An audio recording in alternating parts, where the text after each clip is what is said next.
अस्सलाम वालेकुम दोस्तों, 350 पार ने ढील ला दी है माशाल्लाह। कसूरी पीस पहला जनाब 350 पार। कलर चेक करो माशाल्लाह, नाहन चेक करो खुश्क पंजियां विच जनाब।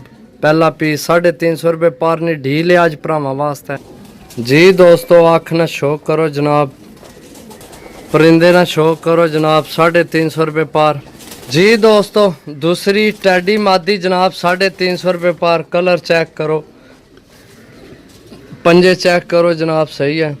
अख ना जी दोस्तों, अख ना शो करो जनाब, थोड़ा जूम कर जी। दोस्तों हूँ चेक करो, अख ना शो करो जनाब माशाल्लाह।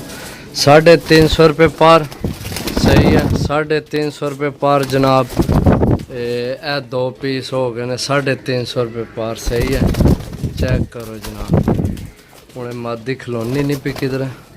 ए चेक करो 350 पार जी। दोस्तों 350 पार माशाल्लाह। टैडी सलारा टैडी कबूतर है जनाब माशाल्लाह जी। दोस्तों यकीन कर सकने हो जे कबूतर 350 पार जनाब। चेक करो जनाब, कबूतर चेक करो माशाल्लाह। 350 पार जनाब, सही है। ओ चला गया 350 पार जी। दोस्तों सियालकोटी जनाब, हरियां टिक्कां लगी थले मेहर पुराना गुलाबी रंग लगे। नवे पार विच है, बहुत अच्छा पल्ला खुश्क पंजियां विच है जी। दोस्तों अख ना शो करो, 350 पार ढील ला दी है भरावां वास्ते। ए मादी है जनाब, ये भी मादी है, सही है। 350 पार जनाब जी। दोस्तों पंजवीं करनी ना बच्चा जनाब माशाल्लाह। बहुत अच्छी अड्डी पारकुंदा, बहुत अच्छे पारकुंदे ना मालिक है माशाल्लाह। बहुत तगड़ा बच्चा आ गया जनाब 350 विच जी। दोस्तों सियालकोटी बच्चा जनाब 350। अख ना शो करो माशाल्लाह, बहुत बंद जोड़ मजबूत अड्डी विच है जनाब। ये हो गए पंजवीं करनी ना बच्चा माशाल्लाह। चेक करो, सही है जी। दोस्तों टैडी मादी जनाब माशाल्लाह, नवे पलियां विच है, नवे पार निकले, सही है।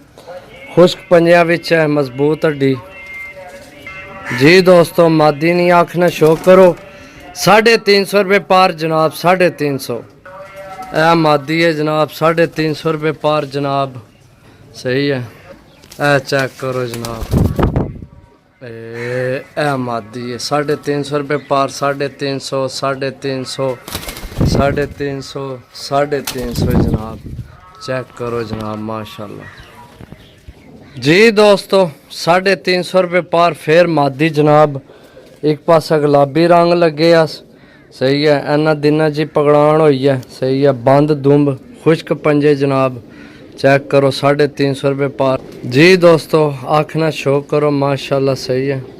चेक करो जनाब मादी माशाल्लाह। चेक करो 350 विच यार, ऐ जियां मादियां क्या बात है जी। दोस्तों फिर मादी ऐसी नायाब मादी इस पलकों विच मैं आज तो नहीं कोई घाट ही कबूतर देखे। बहुत तगड़ी आखस, हड्डी जोड़ बहुत अच्छा, सही है। 350 भी तुसी के ढूंढने हो पे यार। साढ़े को आओ, चैनल की फॉलो करो, सही है। टिकटाक वाले तुसी फॉलो नो करने ज़्यादा। चेक करो जनाब माशाल्लाह, संदूरी पलकों विच यार, संदूरी पलकों विच।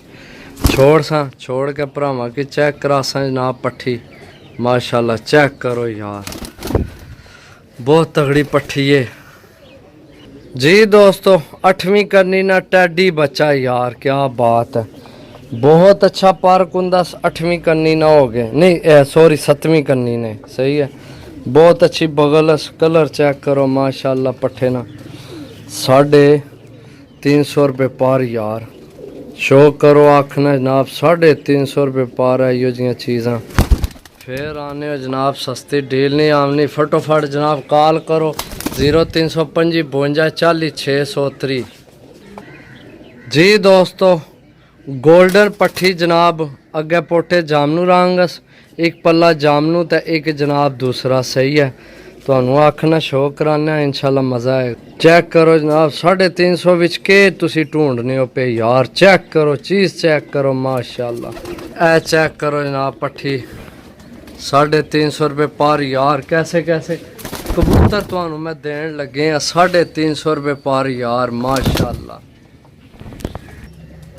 जी दोस्तों 350 रुपए पर टैडी जोड़ियां वाला कबूतर माशाल्लाह अख चेक करो ना तुहानू कराने जूम करके जी दोस्तों चेक करो यार टैडी कबूतर माशाल्लाह इहो जी चीज 350 रुपए पर यार यकीन नहीं हो रहा मनु भी होना तुसा की भी को नहीं इसकी हल्का जा दर्द निकले है कबूतर की बहुत तगड़ा कबूतर है आज तो लत लान लगे है थल्ले कल तो लाना ही नहीं सी पे जिल लैके आया जी दोस्तों टैडी गोल्डन बच्चा जनाब बहुत अच्छा है सिर्फ थोड़ा जा कमज़ोर है तो है भी है ज़ीरो करनी ने सही है खाना पीना ओके है 350 रुपए पर है जनाब जी दोस्तों कबूतर है भी बड़ा कमाल ने आमने ना अख चुभ गई सैली सही है कबूतर माशाल्लाह बड़ा तगड़े सही है अख इसनी चुभ गई है सही है बाकी 350 विच ये भी इसनी अख थोड़ी चुभ गई है तो कतरा मैं पा छोड़िया तो इंशाल्लाह ठीक हो जासी ठीक है बाकी 350 भी जनाब भी हो जी चीज़ा